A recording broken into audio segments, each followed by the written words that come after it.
Welcome student, मैं हूं Tande sir. दोस्तों आज का टॉपिक हम स्टार्ट करेंगे डीसी मोटर में उत्पन्न टॉर्क। क्लियर है सभी को, समझ में आ रहा है कुछ? डीसी मोटर में उत्पन्न टॉर्क। अब ये डीसी मोटर में टॉर्क की क्यों ज़रूरत होती है, तो ध्यान दीजिएगा। डीसी मोटर में टॉर्क की ज़रूरत इसलिए होती है क्योंकि डीसी मोटर इलेक्ट्रिकल एनर्जी को मैकेनिकल एनर्जी में कन्वर्ट करके देता है। तो जब इलेक्ट्रिकल एनर्जी को मैकेनिकल एनर्जी में कन्वर्ट करके देगा तो आपको ऐसे फोर्स या टॉर्क की ज़रूरत आपको होगी जिस वजह से यह मोटर का रोटर पार्ट घूम सके। तो ये जो आर्मेचर वाला भाग होता है, यह भाग को घुमाने के लिए ही हमें टॉर्क की आवश्यकता होगी। अब टॉर्क होता क्या है, सबसे पहले इसे समझेंगे। तो टॉर्क को बलाघूर्ण के नाम से जाना जाता है।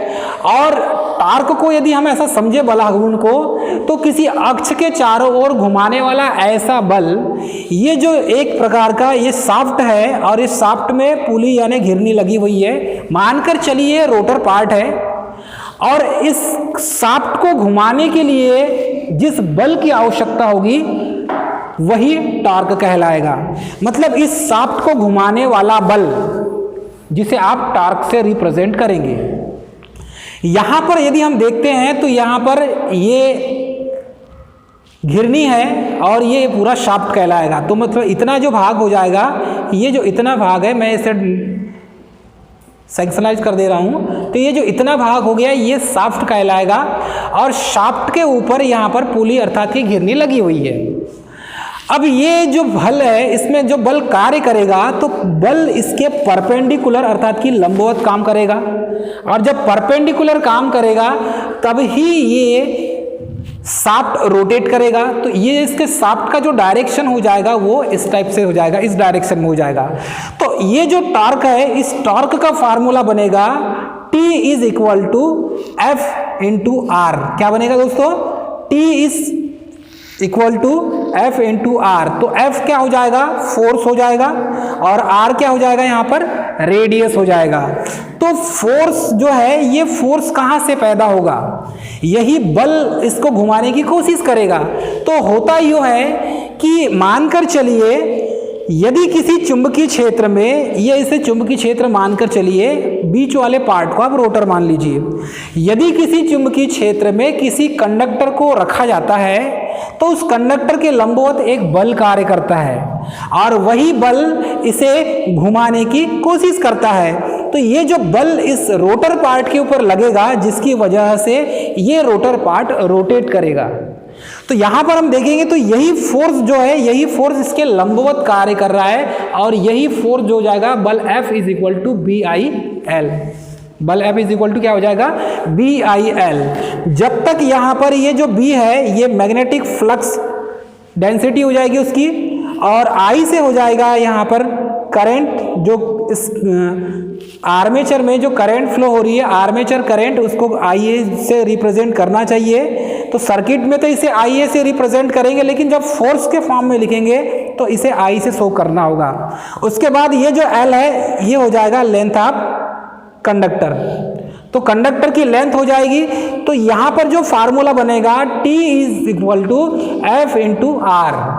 अब यदि इसे ऐसा समझ सकते हैं आप, ये यहां पर शंट फील्ड वाइंडिंग लगी हुई है, यहां पर आर्मेचर लगा हुआ है। आर्मेचर के समांतर में हमने जो फील्ड वाइंडिंग लगाया है शंट फील्ड वाइंडिंग है। तो ये पूरा जो सर्किट कनेक्शन हो गया डीसी शंट मोटर का हो गया। क्लियर है स्टूडेंट? ये जो कनेक्शन है किसका हो जाएगा? डीसी शंट मोटर का। जब आप यहां से सप्लाई देंगे अर्थात कि 220 वोल्ट डीसी सप्लाई आप जब देंगे यहां पे, तो यहां पर ये जो आर्मेचर है, आर्मेचर में IA करंट फ्लो होगी। तो इसके फ्लो होने का डायरेक्शन इस टाइप से मिलेगा आपको। तो आर्मेचर के कंडक्टर से होती हुई आर्मेचर करंट निगेटिव टर्मिनल की ओर करंट का फ्लो हो जाएगा। वैसे ही यहां पर भी IA, ये जो करंट है E1 और E2 जो टर्मिनल है आपके, इसमें जब आप सप्लाई देंगे तो यहां पर ISH करंट फ्लो होगी और ये भी ISH करंट जो है, ISH करंट ये सीधे नेगेटिव टर्मिनल में मिल जाएगी। तो जो टोटल करंट है I इज इक्वल टू क्या हो जाएगा? IA प्लस ISH हो जाएगा। अब ये टोटल करंट जो है इस सर्किट में फ्लो हो रही है, जिसमें आधी जो करंट है, हाफ करंट यहाँ डिवाइड हो गई आर्मेचर के लिए, हाफ करंट हो गई फील्ड के लिए। अब यहां पर ये जो आर्मेचर है, इस आर्मेचर में टॉर्क कैसे उत्पन्न होगा?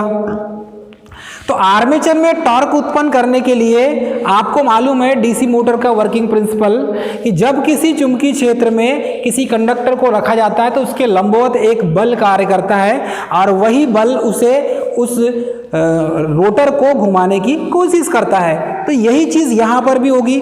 तो यहां पर जो चुंबकीय क्षेत्र बनेगा इसका, यही चुंबकीय क्षेत्र, तो चुंबकीय क्षेत्र उत्पन्न कौन करेगा? यहां पर ये फील्ड वाइंडिंग चुंबकीय क्षेत्र उत्पन्न करेगी और यही एन और एस पोल बनाएगी। अब एन और एस पोल के बीच में ये जो आर्मेचर वाइंडिंग है ये एक प्रकार का कंडक्टर का काम करेगी और इसमें करंट आपने यहाँ जो सप्लाई दिया है तो इसमें भी करंट फ्लो होगी। तो यहाँ पर डायरेक्शन क्या मिलेगा? आप ऐसा समझ सकते हैं, इसमें डायरेक्शन ईबी बैक ईएमएफ का जो डायरेक्शन होगा ये ऊपर की ओर होगा और इसमें आर्मेचर करंट का जो डायरेक्शन होगा वो नीचे की ओर होगा और सप्लाई वोल्टेज का भी डायरेक्शन नीचे की ओर होगा। अब यहाँ पर देखेंगे तो ये जो आर्मेचर करंट है, ये आर्मेचर करंट यहाँ पर इस फील्ड वाइंडिंग में जो चुंबकीय क्षेत्र उत्पन्न हुआ है उसी बीचों बीच में ये कंडक्टर रखा हुआ है। तो इसके लंबवत एक बल कार्य करेगा और यही जो कंडक्टर है ये कंडक्टर दो पार्ट में ऊपर की ओर और एक नीचे की ओर फोर्स अप्लाई करेगा, जिसकी वजह से ये जो चुंबकीय बल रेखाओं की जो लाइन है वो टेढ़ी हो जाएगी, तिरछी हो जाएगी। इस टाइप से आप रिप्रेजेंट इसे कर सकते हैं। और यहाँ पर जो कंडक्टर है इसमें भी चुंबकीय बल रेखाओं की जो दिशा है ये इस टाइप से हो जाएगी, जिसकी वजह से इसका डायरेक्शन तो एन से एस की ओर ही होगा। ये एन पोल होगा और ये एस पोल होगा। तो यहाँ पर एक घुमाव बल काम करेगा और नीचे की ओर भी एक घुमाव बल कार्य करेगा, जिसे आप फोर्स कहते हैं। और ये फोर्स डेवलप होता है मैग्नेटिक फ्लक्स डेंसिटी बी और इस कंडक्टर में फ्लो होने वाली करंट और लेंथ ऑफ कंडक्टर, ये इस पर डिपेंड करेगा। और यहाँ पर जो बल प्राप्त होगा, जो फोर्स लगेगा, इसके कारण बल आघूर्ण उत्पन्न होगा, अर्थात जिसे टार्क कहते हैं आप। और इसकी वजह से डीसी मोटर का रोटर घूमने लगेगा और आपको आउटपुट में इलेक्ट्रिकल एनर्जी को मैकेनिकल एनर्जी के फॉर्म में प्राप्त होगा। क्लियर है स्टूडेंट? इतना समझ में आया सभी को? अब ये जो आर्मेचर टॉर्क है ये किस किस पर डिपेंड करेगा? आर्मेचर टॉर्क किस किस पर डिपेंड करेगा? तो आपको मालूम है formula EB is equal to क्या होता है? Phi Z N upon 60 into P upon A. यदि इसे इस टाइप से लिखें, EB is equal to phi Z N upon 60 into P upon A. यह बैक ईएमएफ का फार्मूला है डीसी मोटर के लिए। इस फार्मूले को आप यहां पर देखेंगे तो ये जो आर्मेचर टॉर्क है जिसे TA से रिप्रेजेंट किया गया है, तो ये जो T है अर्थात कि आर्मेचर टॉर्क, ये डिपेंड करेगा, इसका फार्मूला बनेगा 1/2 pi into phi Z IA into P upon A. अब ये कहां से आया? यदि इसे हम देखें तो ये जो EB का जो फार्मूला है, बैक ईएमएफ का जो फार्मूला है, ये यहां से आया है। तो फ्लक्स फाई यहां पर भी है, Z यहां पर भी है, N यहां पर नहीं है, ठीक है, P यहां पर रखा हुआ है, A यहां पर रखा है, बाकी सब जैसा कि वैसा है। तो यहां पर डिपेंड किस किस पर करेगा? तो ये डिपेंड करेगा फ्लक्स पर पोल पर, सेकंड डिपेंड करेगा आर्मेचर कंडक्टर पर, थर्ड डिपेंड करेगा आर्मेचर करंट पर। थर्ड किस पर डिपेंड करेगा? आर्मेचर करंट पर।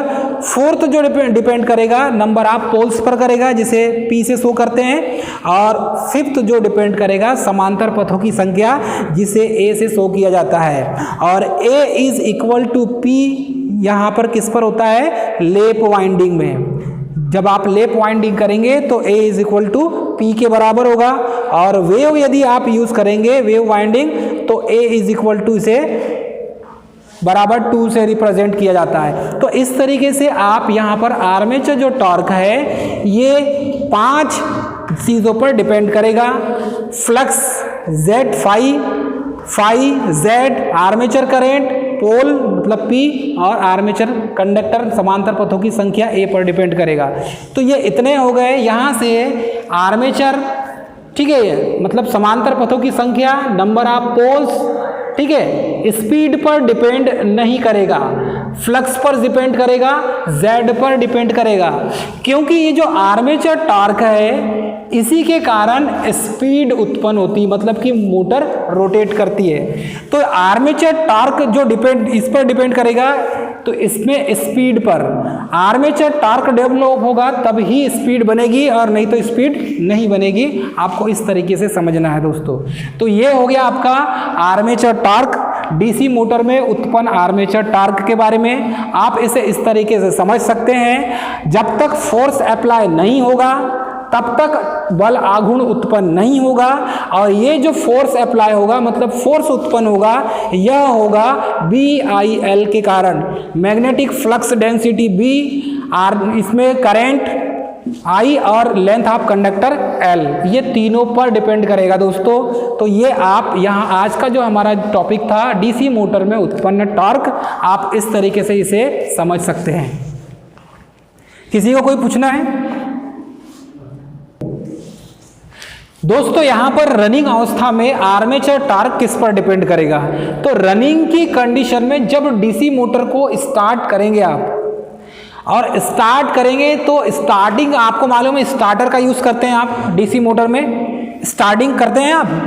तो डीसी मोटर की कंडीशन एक स्टार्टिंग की होती है और दूसरी रनिंग की होती है। तो डीसी मोटर की जब रनिंग कंडीशन में आएगा डीसी मोटर, एक तो ये तो स्टार्टिंग की कंडीशन हो गई, स्टार्टिंग की कंडीशन ये हो गई।